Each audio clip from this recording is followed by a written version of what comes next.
Muy buenas tardes, queridos hermanos, que el Señor me les bendiga. Es una bendición para mí dirigirme a ustedes para poderles compartir eh, una breve introducción a lo que va a ser esta asignatura de pensamiento cristiano, de historia y pensamiento del cristianismo, para el programa de maestría en teología sistemática. Quiero decirle que le quiero agradecer al profesor Eri Hernández, director de este programa, y agradezco a todos los hermanos que están participando de esta iniciativa, porque considero que en la medida en que ustedes se puedan formar, se puedan capacitar, en esa misma medida, pues sus habilidades, sus conocimientos, su experiencia puede contribuir a fortalecer el desarrollo de las iglesias locales y de los ministerios con los que ustedes colaboran, en los que ustedes trabajan y en los proyectos y en las iniciativas que a futuro puedan desarrollar. Este curso, queridos hermanos, está cuenta de 4 unidades. La primera unidad trabaja la historia y pensamiento del cristianismo en Europa y Gran Bretaña. Allí se aborda el tema de la teología y el paradigma, el modelo teórico del Nuevo Testamento. Se aborda el tema de la patrística, la escolástica, la reforma protestante, el tema de, diríamos así, el protestantismo peninsular, que es el protestantismo en Gran Bretaña, y el protestantismo continental, que es en Europa Occidental. La segunda unidad vamos a abordar el tema sobre historia y pensamiento del cristianismo en los Estados Unidos y Canadá, que nos va a dar una idea de cómo se ha venido articulando el pensamiento en los Estados Unidos desde los orígenes puritanos de la cultura espiritual de los Estados Unidos, pasando evidentemente por el desarrollo de los movimientos de avivamiento y en un tercer momento por el desarrollo de la teología social, las teologías dialécticas y las teologías del realismo histórico, principalmente el pensamiento social de Walter Rauschenbusch, el pensamiento de Reinhold Niebuhr y el pensamiento de Paul Tillich. Claro que hay otras escuelas de pensamiento como el trabajo que va a realizar el teólogo sistemático y pastor, el doctor Martin Luther King, de David Cohn y otros importantes teólogos norteamericanos. Vamos a ver rápidamente ese campo, luego vamos a entrar a la tercera unidad, que es América Latina. Aquí vamos a ver rápidamente cómo se ha venido articulando el pensamiento protestante latinoamericano en 4 etapas. En este sentido vamos a seguir la guía del doctor José Miguel Bonino con el tema sobre los 4 rostros del protestantismo, que en todo caso sería el rostro evangélico, el rostro pentecostal, el rostro pentecostal, el rostro étnico, el rostro de liberación, y si es posible vamos a ver el tema sobre el rostro, diríamos, del neopentecostalismo. Para finalizar en una 4ª unidad sobre el tema sobre historia y pensamiento del protestantismo en Nicaragua, principalmente desde un enfoque teológico, y vamos a trabajar aquí, ¿verdad?, un poco las sistematizaciones que se han hecho y sobre todo los aportes destacados de 3, 4 grandes teólogos que nosotros ahora tenemos.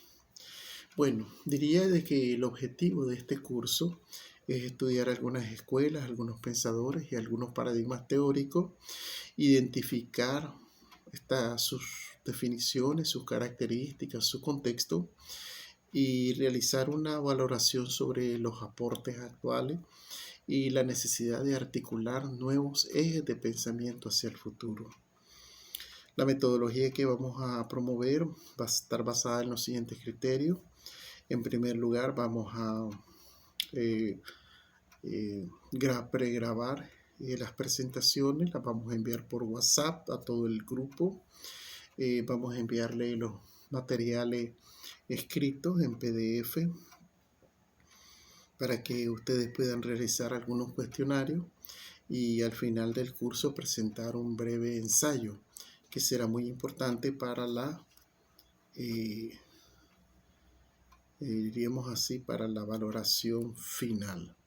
Sobre el tema de bibliografía se irá proveyendo paso a paso algunos libros importantes que deben de estar dentro de su biblioteca para consultas futuras, para que ustedes puedan tenerlos allí como fuentes de datos para el análisis de situaciones que se les puedan presentar.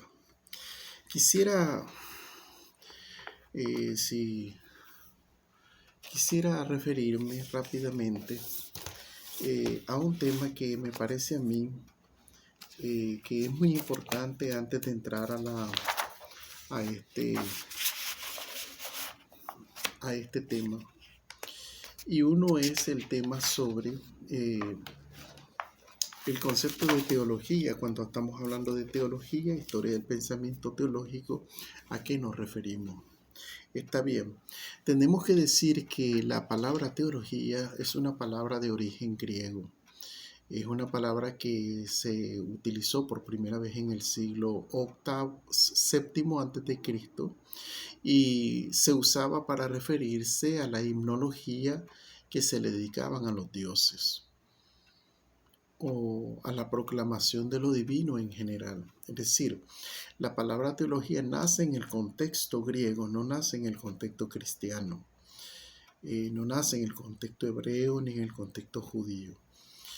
En el siglo V, el filósofo Platón definió la teología como el estudio crítico y racional de los dioses en las mitologías populares. Los estoicos, por su parte, distinguieron tres tipos de teología.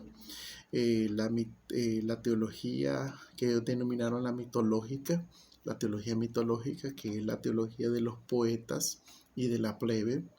La teología política, que es el discurso religioso en la voz de los funcionarios públicos, es decir, cuando los políticos hacen uso del discurso religioso para legitimar su quehacer público. Y en tercer lugar está la teología física, es decir, la teología racional, la que hacían los filósofos. Este concepto evidentemente será trabajado en el mundo griego, helenístico, y en la sede de Alejandría, donde estaba la biblioteca de Alejandría, en el siglo II se va a desarrollar una escuela muy importante como es la escuela de los teólogos alejandrinos, con Clemente y Orígenes, y serán ellos los que usarán por primera vez la palabra teología para referirse fundamentalmente al conocimiento cristiano sobre Dios. Ahora, no sobre los dioses, como lo creían los griegos, sino sobre Dios. Esto ya en el siglo IV, el estudio sobre la teología se dividió en dos, diríamos así, en dos partes. Uno era la teología, que era la teología de Dios hacia adentro, lo que se conocía como la teología trinitaria, y otra era la economía, es decir, la teología económica, que era el estudio de Dios hacia afuera, es decir, cómo Dios se iba manifestando en la sociedad, en la cultura y en la vida de los pueblos. Y en el siglo XI el concepto de teología no era muy usado, se utilizaba más la palabra doctrina cristiana. En el siglo XII la palabra más la doctrina sagrada. Pero fue en el siglo XIV que un teólogo llamado Don Scoto ya integró la palabra teología como un término común en el desarrollo del pensamiento, en el estudio del desarrollo del pensamiento religioso. Que como verán, la palabra no nace en contexto bíblico, no nace en el contexto cultural semita, se va construyendo a lo largo de los siglos y solo se incorpora pues recientemente en el siglo XII, como en el siglo XXI. Eso quiere decir que han pasado aproximadamente 9 siglos, una palabra nueva. Cuando los alejandrinos asumieron la palabra teología en el siglo II, ya la palabra teología tenía 700 años de estar siendo usada, pero nunca en el contexto hebreo, ni en el contexto judío o el contexto semita. Bien, podemos decir de que la teología hoy en día la podemos dividir en 3 tipos de teología. Está la teología, diríamos así, la teología popular, segundo lugar la teología pastoral y en tercer lugar la teología académica. Estos 3 tipos de teología, ¿verdad? Son niveles. Evidentemente uno puede trabajar la teología popular, que es la teología que tiene como sujetos, como productores fundamentales a los laicos, es decir, a los fieles. La teología pastoral tiene fundamentalmente como productores a los ministros, a los pastores, a los evangelistas y a los maestros. Y la teología académica tiene como productores fundamentalmente a los teólogos, en este caso a los teólogos sistemáticos, a los historiadores del cristianismo y a los biblistas. ¿Cuál es la diferencia? ¿Cómo se describe la teología popular? En general, la teología de las iglesias locales es una teología más espontánea, es más plural, es más difusa. Para su lógica es que es más cotidiana, parte de la vida real. La gente siempre está en esa dicotomía de conectar el texto bíblico con la vida, ¿ya? Y es importante de que esta se produce oralmente a través de la predicación, los estudios y las reflexiones.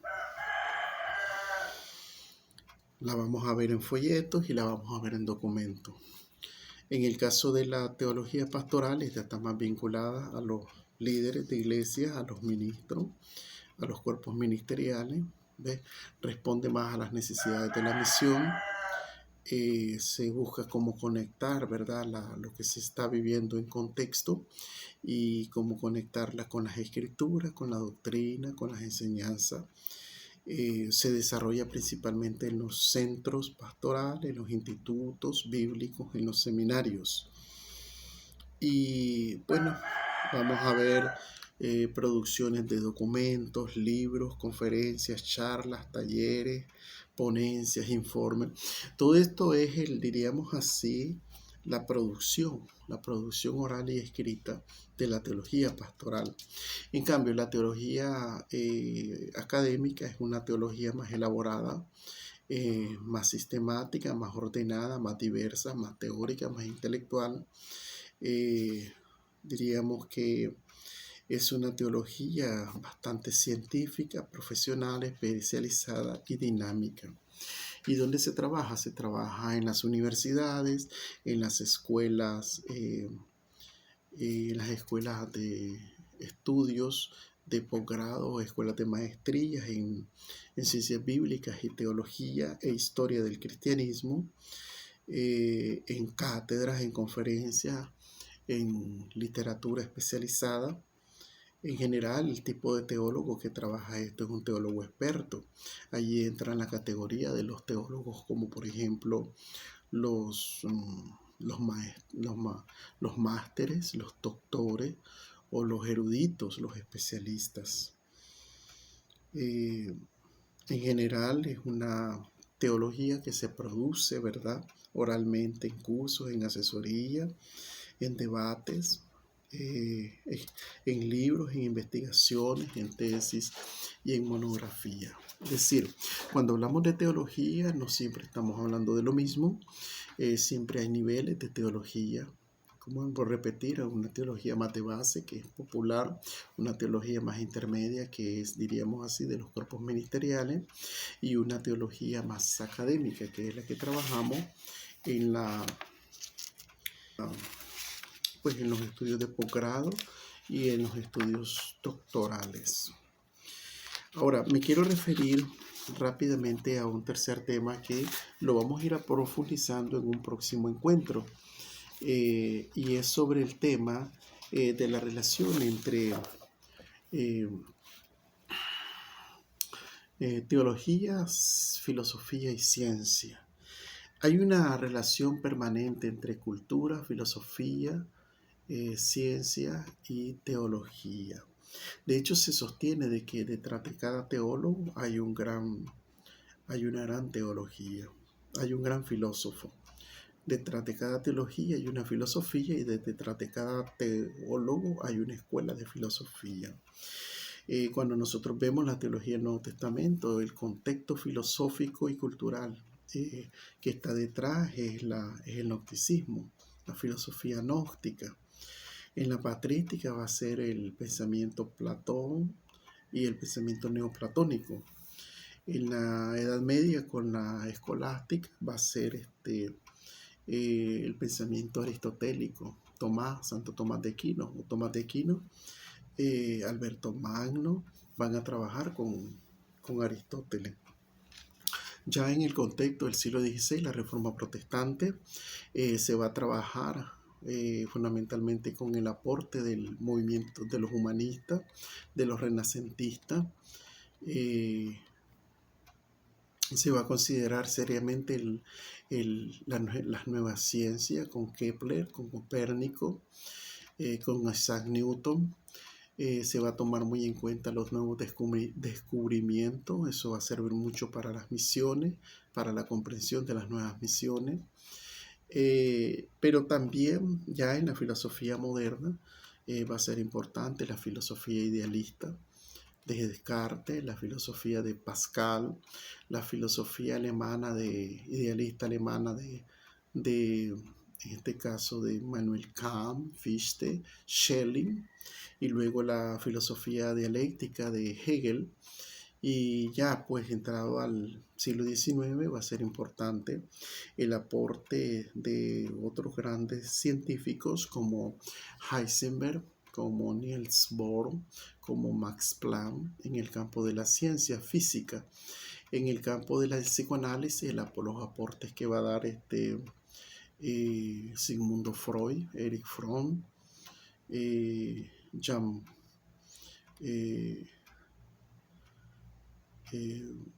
también va a ser muy importante la filosofía vitalista de Nietzsche, Brentano. También vamos a tener la filosofía marxista-leninista, que nos va a enseñar mucho sobre la estructura de clase y sobre la lucha de clase.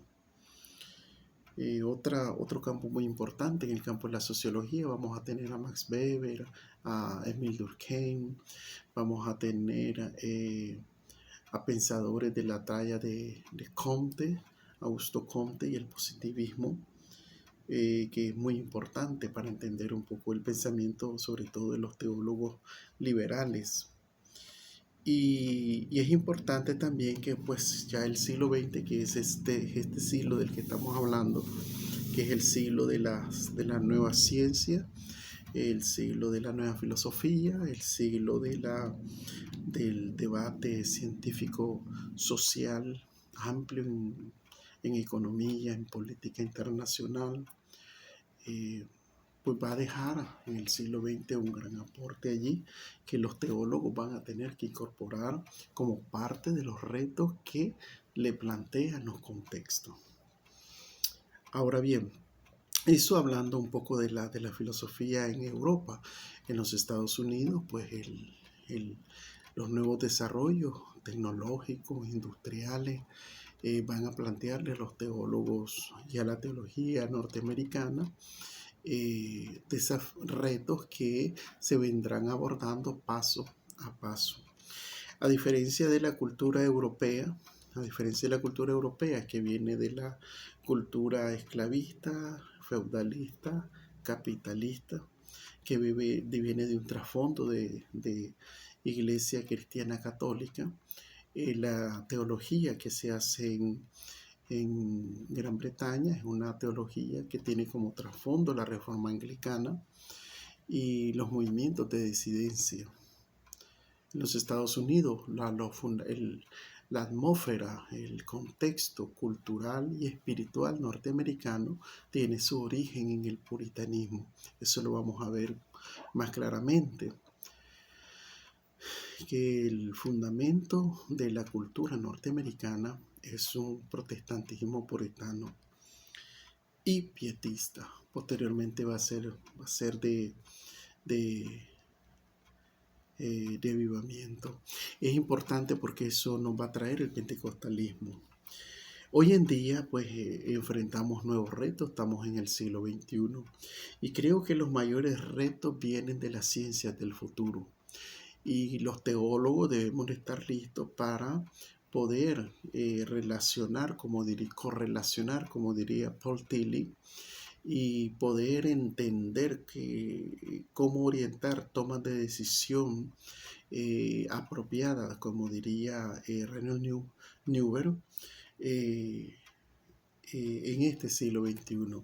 Y les quiero comentar que hay 3 autores precisamente que yo recomiendo que ustedes puedan considerarlos a futuro, ver cómo obtener estas obras, porque son 3 obras muy importantes.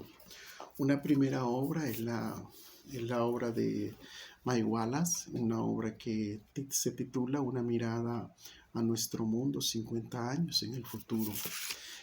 Más o menos como del 2030 hasta el 2050, algunos hablan del 2100. Escriben aproximadamente 60 ensayistas de lo mejor de la ciencia, de lo mejor de la tecnología, de lo mejor de los estudios de la comunicación, y cada uno de ellos nos va a dar un aporte muy diferente en diversidad de temas. Por ejemplo, la revolución en la medicina, un poco el tema del futuro de las nuevas perspectivas del clima, el fin de las enfermedades, el fin del cáncer, un mundo sin cáncer, el futuro de los alimentos, la era de los grandes cambios, ¿verdad?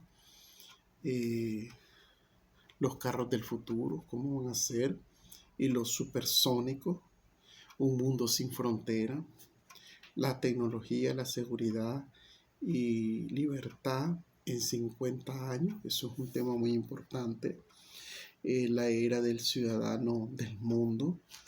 Y bueno, pues es un libro, diríamos así, de aproximadamente 263 páginas.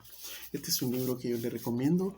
Para hacer teología del siglo XXI requerimos tener una visión científica, profesional acerca de qué estamos hablando en el siglo XXI.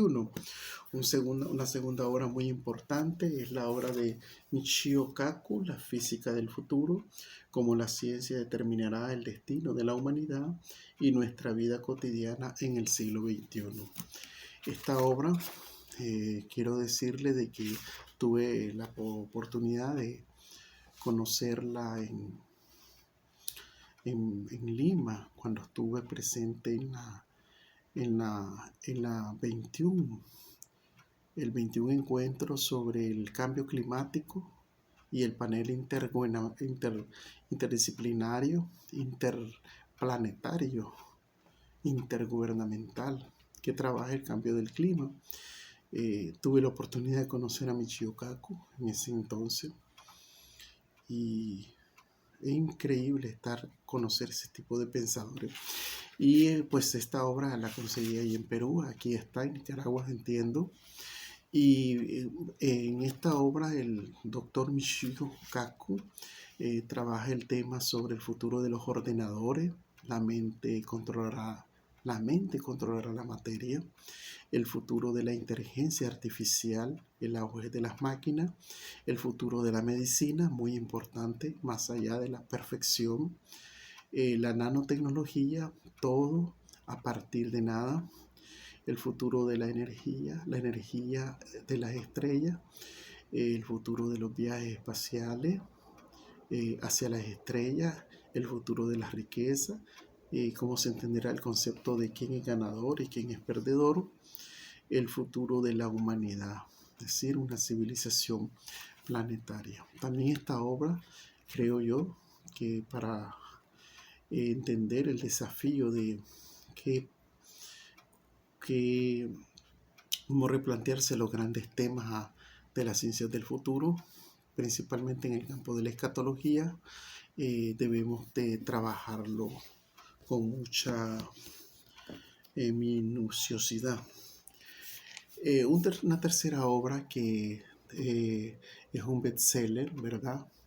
Es la obra de Yuval Noah Harari, es Homo Deus. Esta obra, Homo Deus, fíjense bien, diferente a la de la física del futuro de Michio Kaku y 50 años en el futuro de Mike Wallace. Homo Deus, una breve historia del mañana. Igual es diría Yuval Noah Harari, es un judío israelita, estudió en la Universidad de Jerusalén, un máster en Historia de la Humanidad. Su obra más importante es De animales a dioses, Homo sapiens, que es la historia de la humanidad hasta la actualidad. En cambio, esta obra, Homo Deus, es una breve historia del mañana. ¿Cómo será la sociedad de aquí al 2021? ¿Cuáles van a ser esas características que van a guiar nuestra sociedad? En esta obra, el doctor Yuval Noah Harari aborda en la primera parte el Homo sapiens, el ser humano conquista el mundo, el antropoceno y la chispa humana. Homo sapiens da sentido al mundo, el ser humano da sentido al mundo. Y el punto final es Homo sapiens pierde el control. Y aquí, ¿verdad? Estamos hablando de cómo la ciencia, la tecnología, la religión, la política, etcétera, todo esto está ahora en juego, y la manera en que nosotros estamos definiendo y se están produciendo datos alrededor de esto, están redefiniendo el futuro de la especie humana. Evidentemente, esto dice mucho, porque si antes los teólogos se preocupaban, por ejemplo, en la Edad Media, en la patrística, se preocupaban bastante por el estudio de la filosofía, el estudio de los idiomas, el estudio de las gramáticas. Ya en la época moderna se van a preocupar mucho, fíjense bien, por la nueva ciencia moderna, sobre todo por la filosofía moderna. En la época más del siglo XIX se va a estudiar más positivismo, que es sociología positivista. Se va a estudiar marxismo, ahí vamos a verlo con calma. Algunos ya se van a adentrar en el tema de las nuevas concepciones de la ciencia, de las teorías cuánticas, del psicoanálisis, de la filosofía del personalismo, de la fenomenología, el existencialismo, el realismo cristiano. Y en la actualidad, pues, en virtud de los nuevos planteamientos que hay, el primer desafío para un teólogo es estudiar las ciencias del futuro. Es por eso que quería cerrar, ¿verdad? Animándoles a que puedan conseguir estos libros, La física del futuro, Homo Deus y 50 años en el futuro. Estaré enviándole los materiales y las guías de trabajo para iniciar la primera unidad. Dios les bendiga. Les pido que Cuiden a sus familias, cuídense ustedes. Saben de que estamos en una situación en que hay que escuchar a a los médicos y cuidar nuestra salud familiar, cuidar nuestra salud comunitaria, cuidar nuestra salud personal. Eh, Les deseo en el Señor éxito, prosperidad y estaremos debidamente en contacto. Que el Señor les bendiga.